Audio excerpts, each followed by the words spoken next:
Rising temperatures, polluted skies, vanishing forests. We've all heard the alarm of bats. It's a crisis that feels impossible to ignore, but here's the question. After hearing all of this, what have you actually done about it? Sure, you might have felt that initial pang of urgency, the desire to take action. Maybe you even made a change. Perhaps you bought an electric vehicle. Maybe you became vegan. But let's be honest. For most of us, such drastic shifts aren't always feasible. And not everyone is even motivated to make these kind of sweeping changes.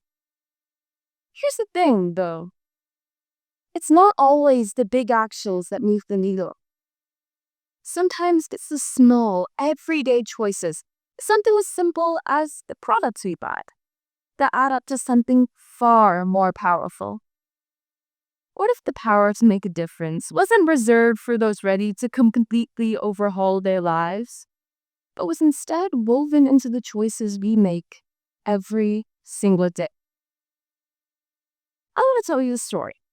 The story of a typical Wednesday afternoon when we were running low on ketchup. I went to the store to get some, and when I got there, I saw 3 different kinds of packaging. A plastic bottle, a glass bottle, and pouch. I picked up a glass bottle without thinking too much of it. I didn't think of it at the time, but subconsciously it must have felt like the eco-friendly choice. But on the way back, something was bugging me. Was the glass really the best for the environment? Or did I just think it was? Now it's curious. So I went home, did my research, and it left me with this. The Heinz ESG report. 82 pages long. Now, be honest, who here would actually be willing to go home, go through all of this just to figure out which product to buy? Can I get a show of hands? Anyone? No? That's what I thought. Because even if you did, we'd still have no answer on a clock level. And there lies our problem. We just don't know. Most wouldn't even bother to look. If you do, you'll find absolutely nothing. There I had in front of me 3 bottles of the exact same Heinz ketchup. What difference did it make to me which one I purchased? The real question here is, what difference did it make to the environment? Imagine if, when I was choosing which bottle to buy, each of them had a label in front, telling me exactly how much they impact the environment. That is my proposition to you. Eco-labels. Every product will have an eco-label that shows its overall environmental impact score, an A to E. Beneath that, there will be a simple depiction of the product's carbon dioxide emitted, water generated, water used, and waste generated. Every product would be mandated by law to have an eco-label describing its impact in a standardized, easy-to-understand way. Now, with this information, let's get a show of hands. Who would choose the plastic bottle? No one? What about the glass bottle? No one get. And who would choose the pouch? Exactly. I'd like to take you back to the 1960s, the time before nutrition labels.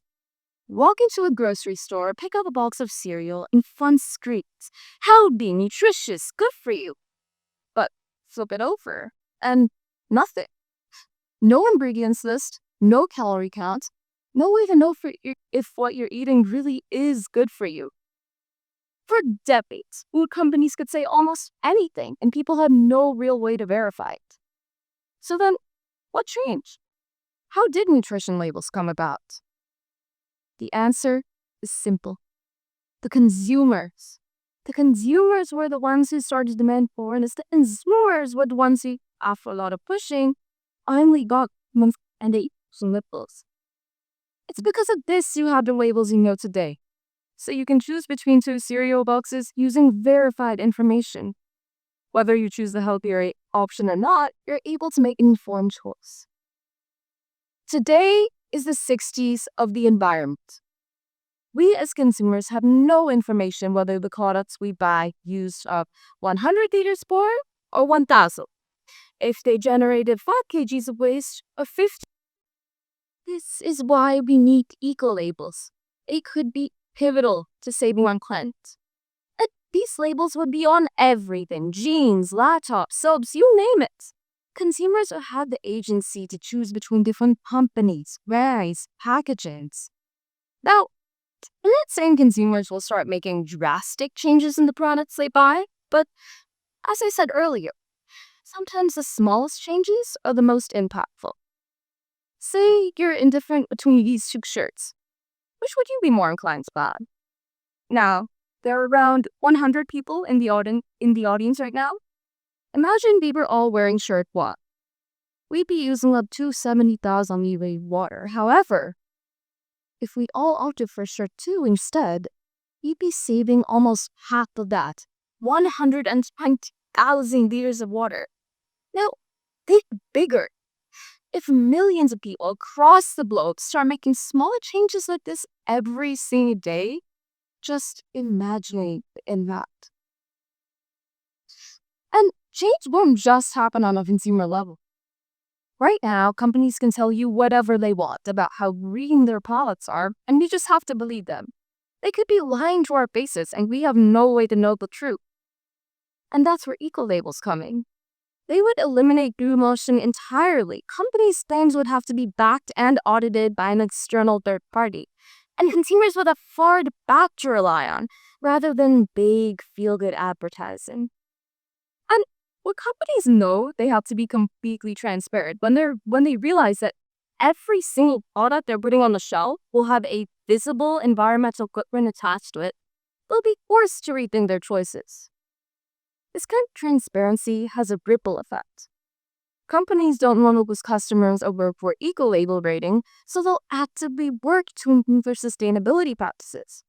Over time, this competition will drive innovation. Just like nutrition labels push food companies to improve their ingredients, eco-labels will encourage businesses to innovate, to find greener alternatives.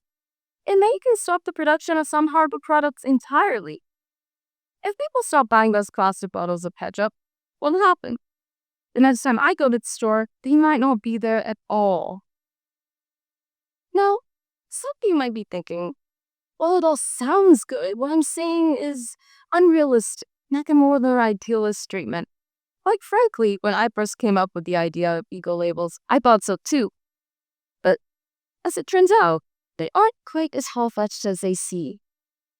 2 years ago, the European Commission released a method to measure products' environmental impact across its entire life, from production to disposal, all in a standardized manner. That is exactly what we need for eco-labels, and change has already begun. France has implemented the Eco Score on many of its food products and textiles. In several countries, including India, electronics are rated based on energy efficiency.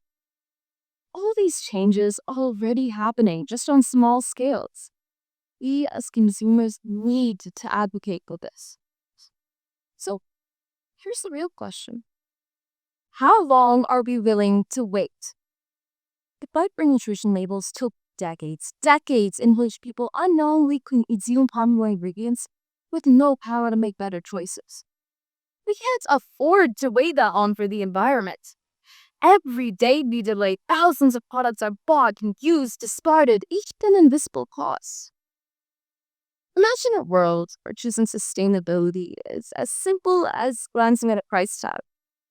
A world where companies race to minimize their impact on the planet rather than maximize their profits at its expense. That future isn't just some hopeful dream. It's long overdue. And here's the kicker. The power to make this change doesn't just lie with governments, corporations, and scientists. It lies with us. What if we knew the true cost of our choices?